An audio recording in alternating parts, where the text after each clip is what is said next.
I was in the shop fitting. The new blouse stretched over her body in a way that made me want to disappear. The pants number 52 was lying on the floor. My hands trembled looking at my body in the mirror. The cry came without permission, uncontrollable. A common day, like all others. There, behind the curtain, alone. I understood that I needed help.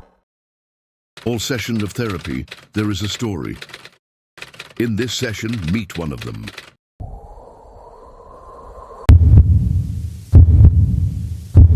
My name is John, and I'm a psychologist and specialist with over 15 years of experience. My office is located in a quiet building in the city center, a place where many people seek help. It's a welcoming room that I've decorated with every detail in mind. The comfortable armchairs, the soft colors on the walls, the plants that bring life to the environment. Here, stories like Mariana's are shared, analyzed, and often transformed. After all, understanding the pain is the first step to overcoming the emptiness and rediscovering balance and well-being. Mariana is 34 years old, single, and has no children. She works as a financial analyst in a large company, an environment where pressure and competitiveness are constant. She has always been dedicated to her work, seeking validation through professional performance, but she never felt that it was enough to fill the internal void. Physically, Mariana is of average height and has a body that she describes as too big, but which in reality is not so different from the common standard. However, her eyes always look tired, and there is an invisible weight in her posture. She wears dark jeans and baggy blouses, always choosing clothes that disguise her body. She wears her brown hair pulled back in a messy bun, as if she doesn't allow herself any vanity. Her gestures reveal anxiety and self-deprecation. She arrived at the office visibly distressed. Since she came in, she kept her arms crossed or her hands clasped in her lap. She sat in front of me and was silent for a few seconds, squeezing her hands in her lap. Her gaze avoids mine, fixing on neutral points in the room. When she talks about herself, her voice changes, filled with doubt and shame. The episode in the fitting room was just the last straw of a pain that had been accumulating for years. Her red eyes betrayed recent crying. Mariana didn't come here just to talk about appearance. She came because deep down she no longer knows who she is beyond this pain. "I don't know how to start," she said without looking at me. "That's okay. We can take it slow. What made you decide to come today?" She took a deep breath. I saw her difficulty before she spoke. "I can't stand feeling like this anymore." "Like what?" Mariana ran her hand over her face as if trying to erase the shame. "Horrible, fat, inadequate. I avoid mirrors, photos, even leaving the house. But today was too much." The story was beginning to unfold. She wasn't just talking about her body, but about the invisible weight she carried inside. "What happened today?" She hesitated. She bit her lip and looked away at the bookshelf behind me.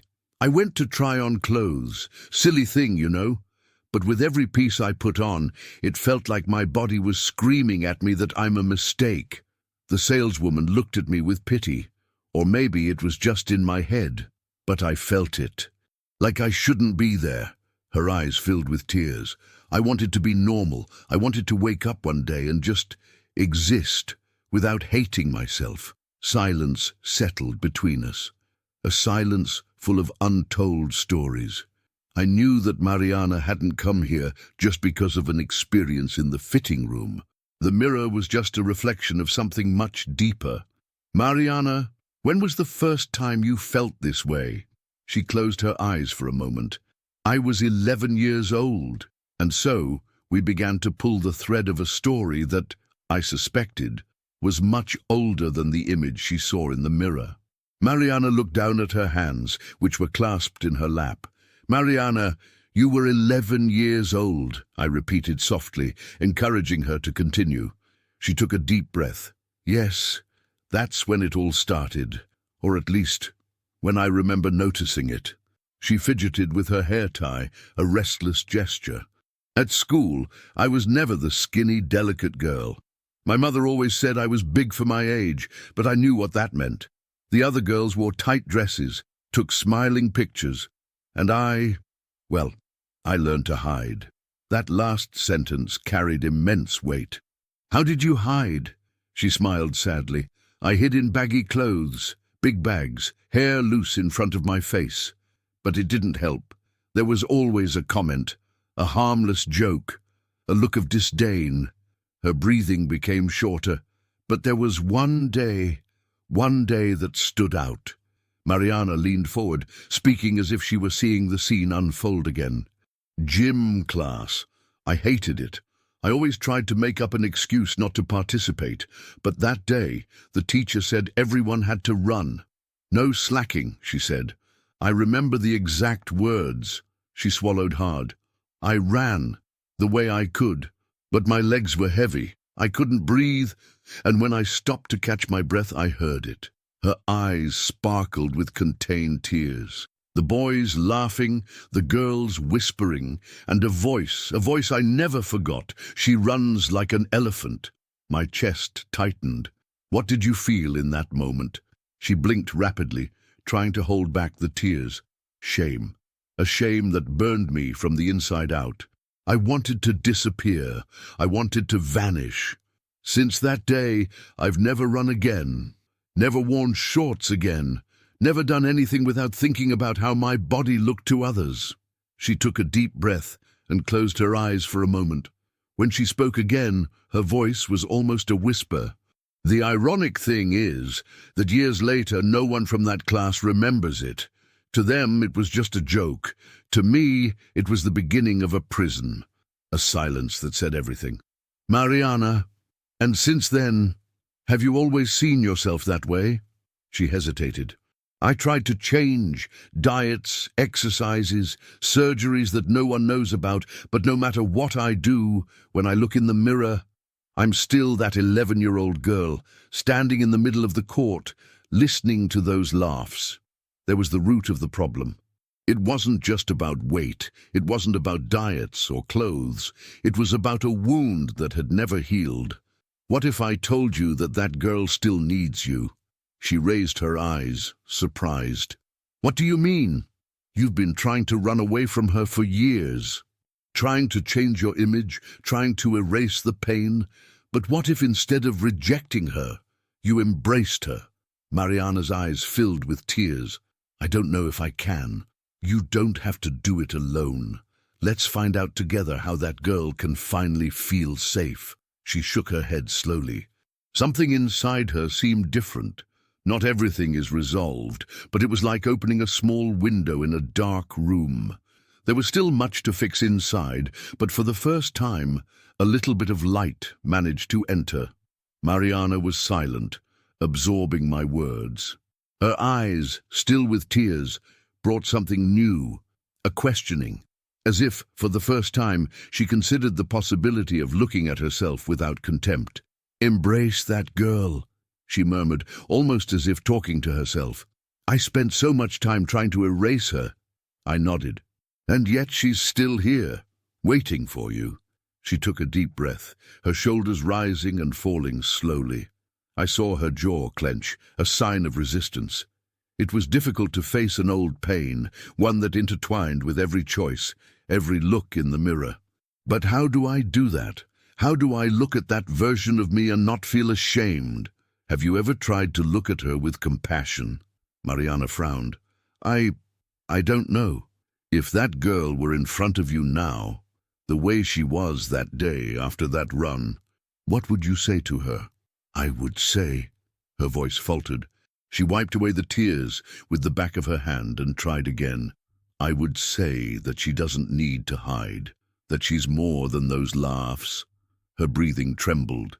"That she has value, even if no one has ever told her that." We were silent. Mariana put her hand on her chest, as if she felt something moving inside her. "No one has ever asked me that before, because maybe no one has taught you that you deserved that kindness." She smiled, but it was a sad smile. "I've treated myself like an enemy all this time, but you can start treating yourself like a friend." She nodded slowly, her gaze lost, processing something bigger than any immediate answer. It's going to be difficult, right? It will be. But every time you look in the mirror, you can try to see not only the reflection, but also that girl. And little by little, learn to say to her what they never said. Mariana took a deep breath.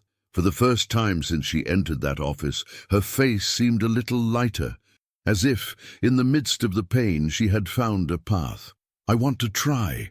And at that moment, I knew that her journey was just beginning. Mariana carries years of a distorted self-image, shaped not only by what she sees in the mirror, but by how she was seen by others. Since childhood, she learned that her body was a reason for judgment. She tried countless ways to fit in: extreme diets, exhausting exercises, secret surgeries. But despite all the physical changes, the feeling of inadequacy remained. The root of the problem was never in her body, but in the narrative she created about herself. Her mind became an implacable court, where every choice and every meal became evidence of an alleged failure. This led her to hide. Baggy clothes, fleeing from mirrors, aversion to photos, fear of social events, all to avoid the gaze that one day made her believe that her existence needed to be diminished. Today, something began to change. For the first time, Mariana recognized that the problem is not just what she sees in the mirror, but the weight of memories that never healed. And even timidly, she managed to look at that part of herself with less rigidity. Small advances like this are fundamental. If until now she believed that the only solution was to change, perhaps today she glimpsed the possibility of accepting herself. The journey will be long. Mariana will need to deconstruct entrenched patterns and relearn to look at herself with kindness. But she took the first step, and sometimes a first step is all we need to start a healing process. Cases like Mariana's remind me of the weight of words. A phrase said more than 20 years ago was not just a cruel comment. It was a sentence. An invisible prison built around an 11-year-old girl who never managed to feel comfortable in her own body again. Mariana is not just fighting against a reflection in the mirror. She is fighting against that child who is still running on the schoolyard, surrounded by laughs that have not been forgotten. And without realizing it, she has spent her life trying to erase the traces of this girl, believing that if she changed enough, perhaps she would finally be accepted. But today, for a moment, I saw something different in her eyes. When I invited her to see that girl with compassion, there was a silence loaded with something new. Perhaps it was not a rupture, but rather a crack, a small opening through which healing can begin to enter. We live in a society that teaches women like Mariana to see their own body as a problem to be fixed. That makes them believe that they need to take up less space, weigh less, exist less. A society that builds prisons of mirrors, where each reflection is a reminder of what is supposedly missing to be enough. But true liberation does not come from yet another diet or surgery. It is born when we learn to break these mirrors and exist without apologizing. Mariana still has a long way to go, but today, for the first time, she realized that she no longer needs to run from the 11-year-old girl she once was. Perhaps, finally, she is ready to hold her hand and let her walk in peace. And I, as a therapist, will be here to guide her on this journey, until one day she realizes that she never needed to be someone else. She just needed to learn to be herself without fear.